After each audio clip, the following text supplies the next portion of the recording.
It started with a hoodie, a protein bar, and the wrong cop on the wrong day. Inside the brightly lit aisles of a suburban grocery store, nobody expected anything except a quiet afternoon. But when Officer Troy Kincaid pushed open the glass doors in full uniform, off-duty, unsupervised, and armed with attitude, he wasn't there for bread and milk. His eyes scanned the rows like a hunter looking for a reason. And then he saw him, a black man, alone, calm, reading the label on a bottle of water.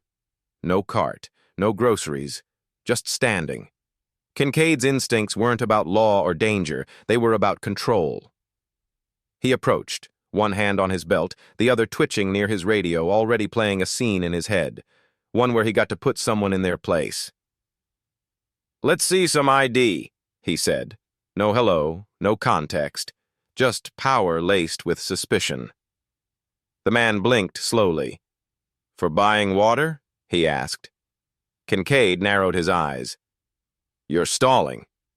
What are you really doing here?" Around them, people started pretending not to look. Phones dipped, glances slid away. Racial profiling doesn't always start with shouting.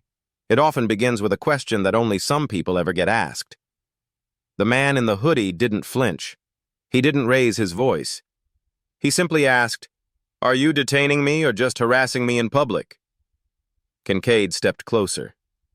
Too close. "Step outside, sir," he said with mock politeness, the kind that means force is 5 seconds away. "We'll sort this out." That's when it shifted. The man sighed, and in that breath was something dangerous, calm, collected, and absolutely certain. "You're interfering with a federal investigation," he said, eyes locked on the officer. Kincaid laughed. "You? A federal agent?" He didn't know. He hadn't seen the real badge. He hadn't seen the cameras. He hadn't seen the trap he just walked into. But what came next would be recorded, reviewed, and repeated across millions of screens. Because this wasn't just about one black shopper and one overzealous cop. It was about power, exposure, and what happens when law enforcement forgets that justice doesn't wear a uniform. It carries a mission. And today, that mission was walking the frozen food aisle, watching everything. One wrong move away from changing everything. This is the moment Officer Kincaid's career began to collapse, and America started to watch. Officer Kincaid didn't step back. He doubled down. The moment the words "federal investigation" left the man's mouth, Kincaid's lips curled, not with fear, but with arrogance. "Yeah, I've heard that one before," he said, hand hovering near his cuffs like a gambler about to play his favorite card. "Let me guess. You forgot your badge too?" The man didn't answer. He simply resumed reading the water bottle label like none of this mattered. That, more than anything, infuriated Kincaid. The lack of fear. The refusal to play the part. Kincaid took a step forward, breaking personal space with the ease of someone who'd done it too many times and never been challenged. "I said step outside. Now." His voice was still calm, but there was a snap under the surface, like a crack forming under glass. A small crowd was starting to take notice. A woman in the next aisle slowed her cart. A young man by the snack rack paused, hand hovering over a bag of chips, phone subtly tilted toward the scene. Kincaid noticed. He didn't care. "You can make this easy or make it worse," he said. "That's up to you." "I'm not the one escalating," the man replied without looking up. "And I'd recommend you move your hand away from your cuffs if you don't want to commit a federal offense on camera." The phrase "federal offense" echoed. Kincaid's eyes flicked briefly to his body cam. Still rolling. He was too deep now. Backing down meant admitting he was wrong, and Kincaid didn't do that, not in uniform, not in public. "All right, that's it," he snapped. "Hands where I can see them." He grabbed the man's wrist and spun him toward the refrigerated section, one arm twisted behind his back. The man didn't resist. Not yet. But his voice remained steady. You just laid hands on a federal agent without a warrant or probable cause. This entire situation is now part of an obstruction case. Congratulations." Kincaid ignored him. He pulled out zip ties instead of cuffs, forcing the man onto a bench near the front of the store. "You think saying FBI makes you untouchable?" he muttered. "You people think that works?" The moment he said it, "You people," a silence spread like wildfire through the store. Not loud, not immediate, just that deep, collective tension that comes when everyone knows something irreversible just happened. The man looked up for the first time, eyes locking with Kincaid's. He didn't yell, he didn't argue, he just said quietly, "You should have walked away." A manager approached, middle-aged, clearly shaken. "Officer, I know this customer," she said. "He's here often. There's no issue. I think maybe—" "Do you want to be charged with interfering in a police investigation?" Kincaid barked. She froze, said nothing more, walked backward away from the scene. The crowd grew. Some recorded openly now. Some whispered. One teenage girl whispered to her mom, "Is he actually FBI?" "I don't know, baby," the woman replied. "But that cop's gonna find out the hard way." In the corner, unnoticed, a tall man in a gray hoodie adjusted his phone angle. A woman near the bakery section tapped something into her smartwatch. They weren't regular customers. They weren't shoppers. And they weren't uninvolved. Kincaid didn't see it. But he was surrounded. The man in the zip ties took a deep breath. Not angry. Not afraid. Focused. Because everything Kincaid had just done, all the aggression, all the language, all the force, was exactly what he needed. The final piece of a months-long operation. And now, the trap had closed perfectly, but the cop still thought he had the upper hand. "You know what I think?" Kincaid said, pacing in front of him like a victorious boxer. "You probably printed that fake badge online, bought it off some website for wannabes. I see guys like you all the time." "No," the man said, eyes locked. "You don't. Because guys like me don't make the news. We write the reports that shut your department down." For the first time, Kincaid hesitated. A flicker. A shift in the air. "Who the hell are you?" he asked. The man leaned forward slightly. "Special Agent Marcus Hale, FBI, Financial Crimes and Civil Rights Division." He paused. "And you just interfered with both." Kincaid's face didn't change. Yet. But the energy around him did. The weight of that badge, the tone of the agent's voice, the fact that everything was still being recorded, all of it hung in the air like the second before thunder. "Nice story," Kincaid muttered, though quieter now, glancing at his partner who had just arrived on the scene. "Run him through the system. Let's verify who this joker really is." The second officer, younger, more nervous, nodded and started checking the name Marcus had given. Meanwhile, the manager tried again, this time more forcefully. "Officer, please, I don't know what's happening here, but this customer has never caused problems. I can check his receipts if that helps." But Marcus wasn't listening to her. His focus was on the new officer's radio. Static. A click. Then a clipped voice came back. "Confirming ID. Special Agent Marcus Hale. Active. FBI assigned to Financial Crimes Task Force." Kincaid froze. His jaw tightened. His shoulders dropped half an inch. He looked at Marcus like he was seeing him for the first time. But the moment passed, and pride took over. "Still doesn't explain what you're doing in my store," he said, but his voice had lost its fire. "This isn't your store," Marcus replied. "It's a federal crime scene, and now you've contaminated it. Good job." The air got colder. Somewhere near the deli counter, a phone dinged. Viral footage from the store was already starting to circulate online. A thumbnail showed Kincaid yanking Marcus's arm. The caption? Cop detains innocent black shopper. Gets a shocking response. The algorithm was hungry, and it had found its next feast. Outside, a sleek black SUV pulled up without sirens. A woman in plain clothes stepped out, flashed a badge to the officer at the door, and walked in with purpose. Her name was Special Agent Lydia Chen. She didn't smile. She didn't blink.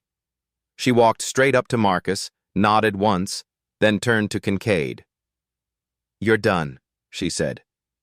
"I need your name, badge number, and body cam footage, now." "Excuse me?" Kincaid stammered, suddenly not so tall. "On whose authority?" Lydia's voice was calm but lethal. "Mine. Department of Justice. You just compromised a joint federal operation targeting an interstate money laundering ring, and in the process, violated at least 3 civil rights statutes. Body cam. Now." His partner handed over the device. Kincaid stood frozen. Marcus stood up slowly, flexing his wrists where the zip ties had bitten into his skin. "We didn't want this to go public," he said, almost regretfully. "We were tracking illicit EBT purchases tied to drug money. All we needed was 2 more days of clean footage, but thanks to you, the suspects got spooked." "Wait, EBT? Drug money?" the younger cop asked. Marcus nodded. "Every week, people come in and buy groceries with stolen benefit cards. They dump the items, launder the cash, and move it across state lines. We traced over $400,000 through this location in 3 months." "Why didn't you tell the local PD?" Kincaid demanded. Marcus turned. "Because we had reason to believe someone in your department was tipping them off. You just confirmed that suspicion by acting exactly how we predicted." Kincaid took a step back, but there was nowhere left to go. The entire front of the store had gone silent. Cameras, customers, employees, all watching, all witnesses. Marcus walked past him, looked over his shoulder, and said just loud enough, "The irony is, you weren't the target. You volunteered." And with that, he stepped out into the parking lot as 2 more federal vehicles pulled in behind him, lights flashing but no sirens. A storm had started, and Kincaid had no umbrella. The moment Agent Marcus Hale stepped into the sunlight, everything changed. The parking lot was no longer just a sea of cars. It was a staging ground. Within minutes, unmarked government vehicles rolled in from every angle. Dark SUVs with government plates boxed in the perimeter. Agents in plain clothes fanned out, and the tension that had crackled inside the grocery store now spilled into the street. But this wasn't a raid. This was precision, control, and retribution wrapped in legal authority. Inside the store, Officer Kincaid stood like a statue. His pulse thudded in his ears, drowning out the low murmur of the crowd, the manager's nervous chatter, even the radio calls buzzing on his vest. All he could hear was that one line echoing, "You weren't the target, you volunteered." Special Agent Lydia Chen wasted no time. With practiced efficiency, she took Kincaid's badge number, ordered a digital upload of his body cam footage to the DOJ's internal server, and notified the local precinct commander to prepare for an internal affairs contact. Kincaid tried to argue, but the only thing that came out was weak deflection. "You people think you can just come in here and—" "Yes," Lydia cut him off sharply. "That's exactly what we're authorized to do under joint federal civil operations, especially when local officers obstruct federal investigations and engage in racial profiling." The words hit like steel. Racial profiling. That phrase alone carries weight, legally, politically, culturally. It's not just a keyword, it's a trigger. And every camera in that store had caught it on full display. Meanwhile, Marcus stood beside a nondescript van now doubling as a mobile command post. Inside, agents monitored live surveillance feeds from the store's ceiling cams and synced them with the public's viral cell phone footage already hitting platforms like YouTube, TikTok, and Twitter. A thumbnail with over 400,000 views showed Kincaid restraining Marcus while others shouted, "He's FBI!" The caption, "Body cam footage shows cop detain federal agent, investigation erupts." But the bigger storm wasn't the online buzz. It was the criminal case building in real time. Marcus reviewed the footage on a secure tablet, eyes scanning timestamps. The woman with the EBT card?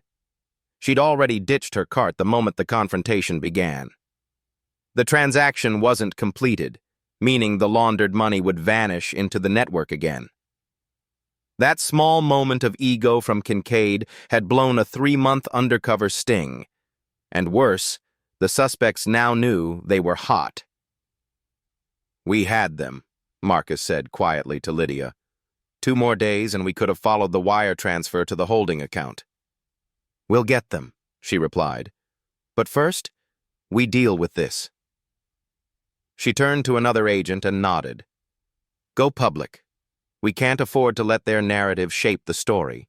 At that, a new operation began: media control. Within 45 minutes, the Department of Justice issued a public statement confirming an active federal investigation had been compromised by local police misconduct. They carefully used terms like potential civil rights violations, obstruction of federal investigation, and officer accountability.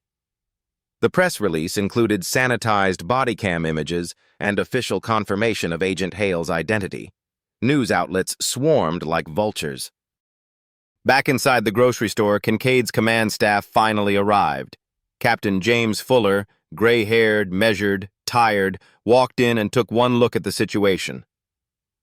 Then he walked out straight into the parking lot toward Marcus. "Agent Hale," he began, removing his sunglasses, "I need to speak with you." Marcus nodded, calm but direct. "Go ahead, Captain. I need to apologize on behalf of my department. What happened in there? That's not how we operate." Marcus tilted his head slightly. "Is that so?" "Kincaid's always been a little aggressive, but I didn't know it went this far." "You did," Marcus said coldly. "You just didn't think anyone would come looking." Captain Fuller's lips pressed into a line. He knew it wasn't worth debating. Not here. Not now. Not with federal agents monitoring every angle and reporters already circling like sharks.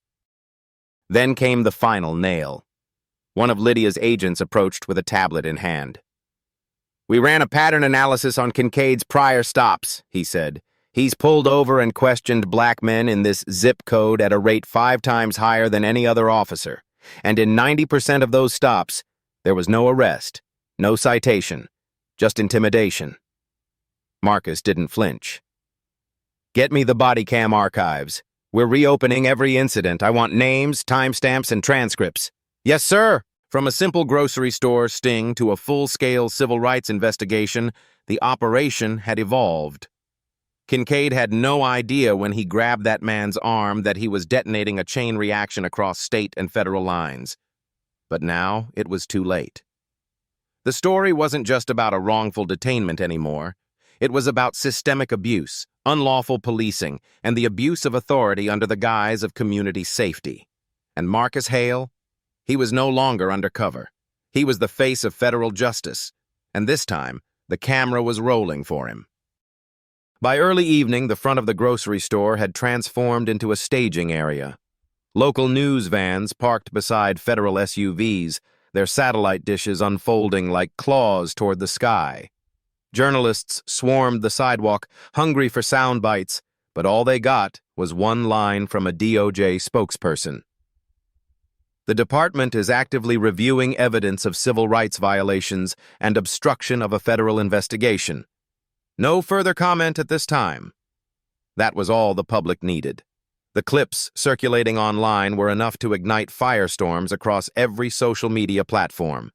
Hashtags like #FBIVsPolice, #WrongShopper, and #BodyCamJustice trended for hours.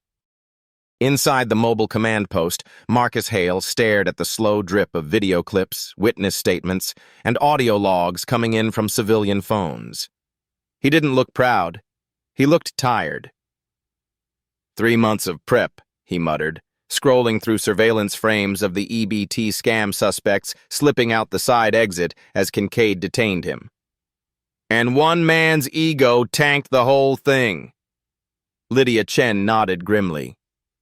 But he gave us something bigger.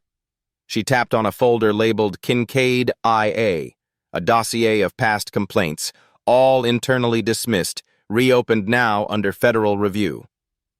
He's the crack in the wall, and when we pull that thread, this whole department could unravel.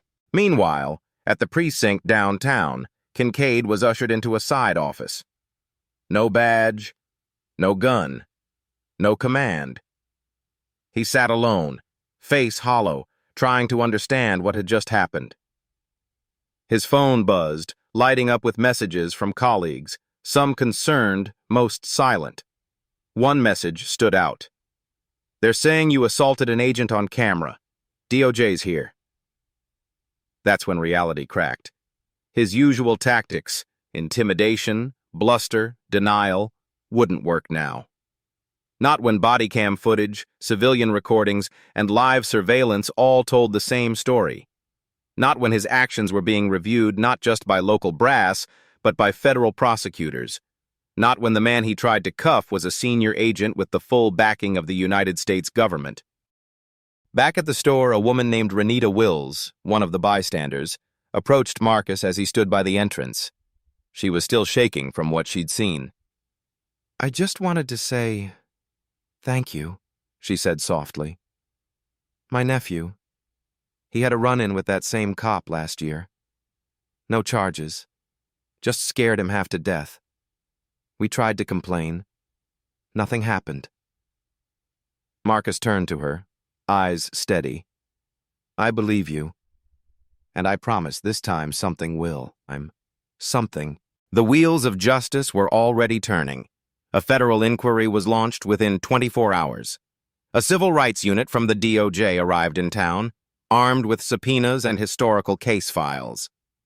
Internal affairs officers were pulled from 3 neighboring cities to avoid conflict of interest. And Agent Hale. He was given full authority to assist in building a pattern of practice case. An investigation into whether the department, not just the officer, had fostered an environment of racial profiling, unlawful detention, and abuse of authority. Within days, Kincaid's personnel record was unsealed, revealing a decade-long trail of complaints, many dismissed with no formal review. The new probe exposed internal memos suggesting supervisors advised junior officers to monitor suspicious shoppers, often using coded language targeting minorities.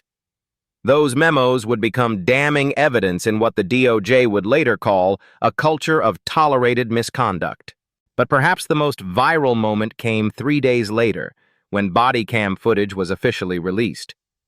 The clip, edited only to remove sensitive investigation details, showed Kincaid confronting Marcus, escalating the situation, and ultimately zip-tying a man who remained calm and composed throughout.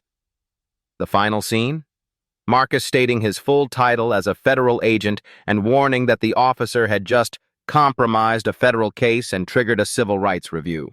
That moment, those words, became legend. Clips circulated with music overlays, TikTok edits added bold white text. He messed with the wrong one. But behind the internet noise was a deeper shift. Community trust shaken, yes, but also beginning to reawaken. People were watching, and this time, justice had receipts. Marcus returned to the field 10 days later, not to chase petty money laundering, but to help dismantle the system that allowed men like Kincaid to operate unchecked for years. What began as a sting on stolen EBT cards turned into something far bigger, a federal reckoning wrapped in the quiet resolve of a man who never raised his voice, never lost his temper, and never forgot the mission. And Kincaid? He didn't lose his badge that day. He lost it in slow motion, under the weight of every frame, every quote, every consequence that came after. Because in this America, cameras don't blink. And when the truth is caught on tape, even the loudest badge can't silence justice. The twist wasn't that Officer Troy Kincaid got caught. The real twist was what came after. when the investigation pulled back the curtain and exposed something far more dangerous than one rogue cop. It started with a simple forensic audit. The DOJ's Civil Rights Unit began cross-referencing Kincaid's body cam footage, traffic stop records, and internal dispatch logs. What they uncovered wasn't just disturbing, it was systemic. Over 80% of his stops in the past 2 years involved Black or Latino men. Most of them never cited, never charged, just questioned and released. But it went deeper than racial profiling. The real shock came when financial investigators connected those stops to a quiet string of missing case fund anomalies, civil forfeiture cash that was seized but never properly entered into evidence. The files had names, serial numbers, but the money was gone. Over $87,000 unaccounted for. That's when the focus shifted, from one officer's behavior to something far worse, a network. Agent Marcus Hale, now fully reassigned to lead the DOJ task force in the region, received a sealed file from a whistleblower inside the department. It was labeled, "Missing Property Room Logs, Flagged Activity." Inside were surveillance screenshots, dated logs edited hours after arrests, and incident reports with redacted fields that made no legal sense. In several of them, Kincaid's name appeared alongside another officer, Sergeant Alan Brody, a supervisor with nearly 18 years on the force.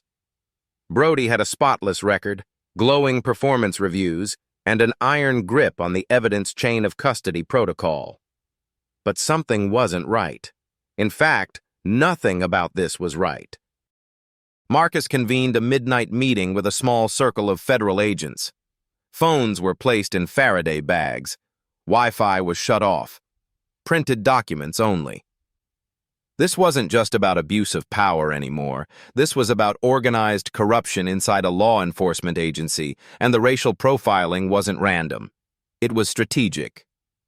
They targeted people unlikely to push back, Marcus explained. Low income, no priors, no lawyers, people they knew wouldn't file complaints, people they thought wouldn't matter. And it worked for years. Until the wrong man walked into a grocery store. Until a body cam captured more than just a moment. It captured a mindset. But the feds weren't going to hold a press conference or kick down doors. They needed everything airtight. Marcus initiated a multi-agency task group. IRS Criminal Division stepped in to trace the missing forfeiture money. The Office of the Inspector General got involved to monitor procedural misconduct. Civil liberties attorneys began compiling testimonials from citizens who had been stopped, searched, and dismissed without cause. Then came the final blow.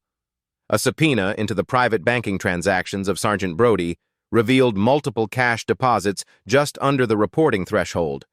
$9,700 here, $8,500 there, all deposited in rural credit unions within hours of property seizures logged under his watch. The money hadn't just vanished. It had been laundered through badge access. As federal heat intensified, local news stations caught on. Headlines screamed across morning broadcasts, DOJ probe uncovers evidence theft, civil rights violations in police department. Community meetings turned into standing room-only forums. Angry residents demanded answers. Activists posted side-by-side images of Marcus Hale and Troy Kincaid, the calm federal agent and the aggressive street cop, as symbols of two Americas, one that upholds justice and one that weaponizes the law. But Marcus didn't grandstand. He worked, quietly, ruthlessly, legally, and when the federal warrant came through, he was there in person, standing at the precinct doors at 6:43 a.m. as Brody was led out in cuffs. No shouting, no spectacle. Just the sound of concrete under heavy boots and one simple phrase from Marcus. Chain of custody ends today. Within hours, 3 more officers were suspended. A 4th turned state's witness. Kincaid, already stripped of his badge, was indicted on federal obstruction charges and civil rights violations, with potential sentencing under the color of law abuse statute. The FBI released an internal statement emphasizing that no officer, regardless of title or tenure, was above accountability. Body cam footage, once used to justify force, was now being used to dismantle a department. Still, Marcus knew justice wasn't just about arrests, it was about reform. So he didn't stop. He helped broker a memorandum of understanding between the DOJ and the city, an agreement that would restructure the police department from the inside out. Training modules on bias policing, constitutional rights, and community oversight became mandatory. A new civilian review board was installed with subpoena power. For the first time in decades, power in that town shifted, not just legally, but morally. 1 week after the indictment, Marcus was invited to speak at a community forum. He stood behind the podium, not as a man who'd gone viral, not as a federal badge, but as a citizen who'd seen too much and decided to act. "Some people think justice means putting bad cops in jail," he said. "But real justice is making sure this never happens again. To your son, to your brother, to anyone who walks into a store and gets treated like a suspect for no reason." The room was silent, not from fear, from resonance. Because every person in that room had felt it, whether personally or through someone they loved. The sting of being looked at like you didn't belong. The burn of knowing your silence would be weaponized and your voice would be doubted. But now, they saw something different. They saw what justice looks like when it shows up early, stays late, and keeps receipts. The grocery store reopened the following week under new ownership. Cameras remained, but now so did trust. And Marcus Hale? He didn't ask for thanks. He didn't stay for applause. He packed up his file, logged the last piece of evidence, and got in his car. There were other towns, other departments, other cracks forming beneath the surface, and if no one else would pay attention, he would. Because sometimes the quietest man in the room is the one with the loudest mission. And when justice wears plain clothes, carries a badge in his back pocket, and remembers every name they tried to forget, that's when change begins. That's when the story shifts. And that's when no one can pretend they didn't see it coming. The grocery store was quiet again. No cameras, no commotion. Just the soft hum of freezers and the shuffle of carts on polished floors. A week had passed since the federal takedown, and the air finally felt breathable. The old fear, the kind that tightened throats and bent backs, had started to lift. But the scar would remain. Not just for the people who lived here, but for the system that allowed it to fester in plain sight. Agent Marcus Hale stood in aisle 3, holding the same bottle of water he never got to buy. No one approached him now.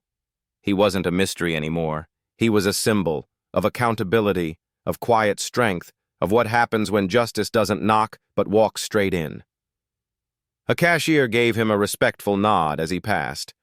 A mother pulled her son a little closer and whispered something that made the boy's eyes widen, like he was seeing a superhero in civilian clothes. Outside, the town had changed. It wasn't perfect, but it had cracked open. And sometimes that's all you need for light to get in. The city council passed a new resolution requiring all officers to undergo recurring bias training and civil rights certification.